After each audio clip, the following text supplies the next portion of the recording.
Ang Mount Makiling ay isa sa pangunahing atraksyon sa Laguna. Ito ay tinatayang may taas na 1,109 above sea level at magmula sa Maynila, inaasahang umaabot sa higit 2 oras ang biyahe patungo dito. Kilala ang bundok na ito dahil sa naglalaki ang mga puno at iba't ibang uri ng halaman at mga nilalang na naninirahan dito. Pinaniniwalaan na ang hugis ng bundok ay animoy isang hugis babae at ito ay ang siyang sumisimbolo kay Mariang Makiling. Dahil sa madalitong puntahan, maraming mountaineer ang nagsisimula ditong umakyat. Matatagpuan ang isa sa mga kampo ng BSP o kilala sa tawag na Boy Scouts of the Philippines. At dito magsisimula ang kauna-unahang Rover Scout Camp ng mga tagapamantasan ng lungsod ng Muntinlupa.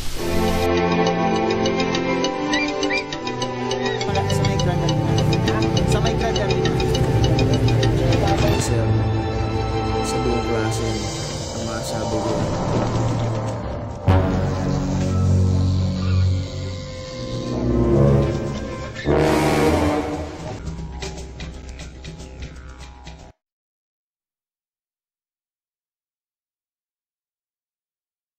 Hanggang saan aabot ang 20 pesos mo? Sige, sayaw! Giling mo! Yan! Sige, sayaw pa! For 20 pesos, mag-New Cornetto Choco Hazelnut na! Dark chocolate toppings. Rich hazelnut ice cream. Dark chocolate dip. New Selecta Cornetto Choco Hazelnut. Sarap ng 20.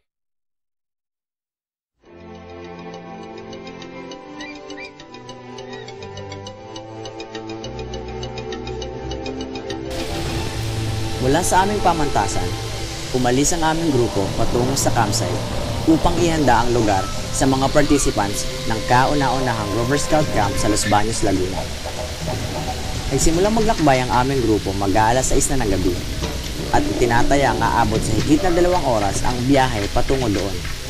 Pagkarating namin sa site, madadaanan mo ang isang guardhouse.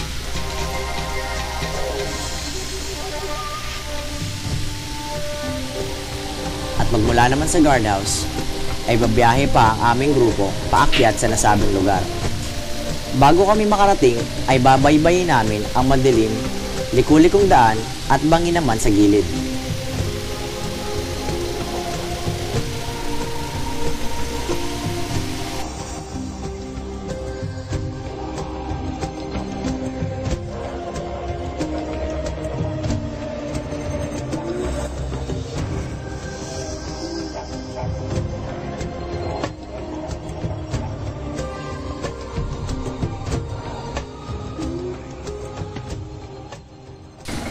At sa wakas, nakarating din ang aming grupo sa ganap na alas 8:30 ng gabi.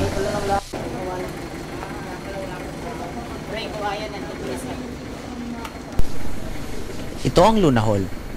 Dito mananatili ang ilang staff kasama namin sa loob ng 3 araw at 2 gabi.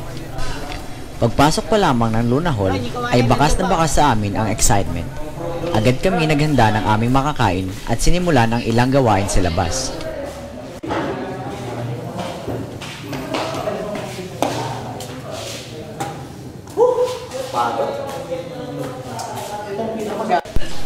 Matapos ang ilang oras ng paghahanda at dahil na rin sa sobrang pagod, ay pasya ang aming grupo na ipagpatuloy na lamang kinabukasan ang ilang mga gawain at naghanda na sa aming pagtulog upang sa gayoy, kinabukasan ay magampanan namin ng maayos ang aming mga gawain.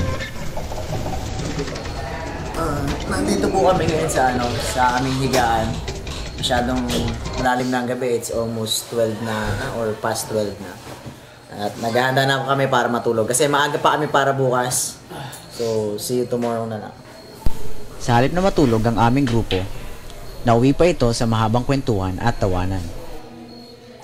Si Sir, sa buong klase, ang masasabi ko yan, yung posporong ganyan, yan yung mag-isilbing silid aralan, na kung saan si Sir ang magsisilbing kiskisan ng mga palito. At yung mga palitong yon ay, ay sumisimbolo na tayo, no? Mga estudyante niya. Pag wala yan, kiskisan na yan, hindi gagana ang mga palito. Kaya si Sir ang sumisimbolong kiskisan nito. Kaya ayan, yan si Sir. Pag wala yan si Sir, hindi tayo matututo, no? Kaya mahalaga yung kiskisan na yan. Hindi, At yan ay hindi si Sir. magsisimula ang init sa atin kung Yan. wala si Sir. Walang magkikiskis ng ano eh. Walang magiging spark para magdire-diretso tayo sa ating pagsiklan. May palaka. Yan. Napaganda mo. May palaka na pala. Tulog. At yun, ang kwento ng Posporo.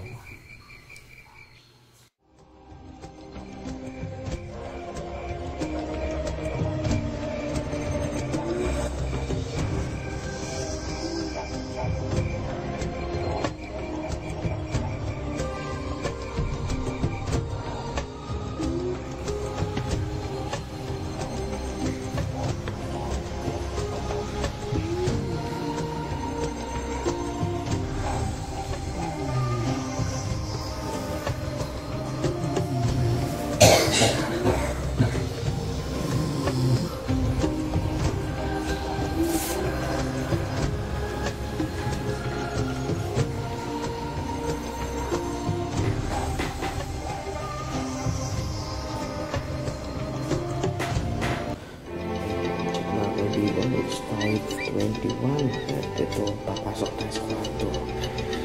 Silipin natin ang tulog na Rover Scout. At siguro may kising na, no? Okay. Nakikita nyo, ay. Ito tulog pa. Pero, oh. Nabisa na.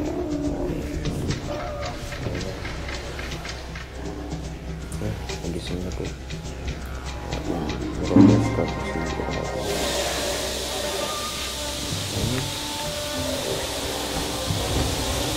Ang lamig ngayon.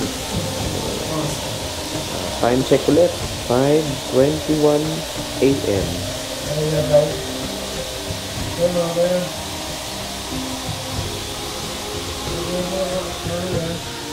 Okay, si Sir, gising na. Ha? Ang tusok. Gigisingin na ba namin, Sir?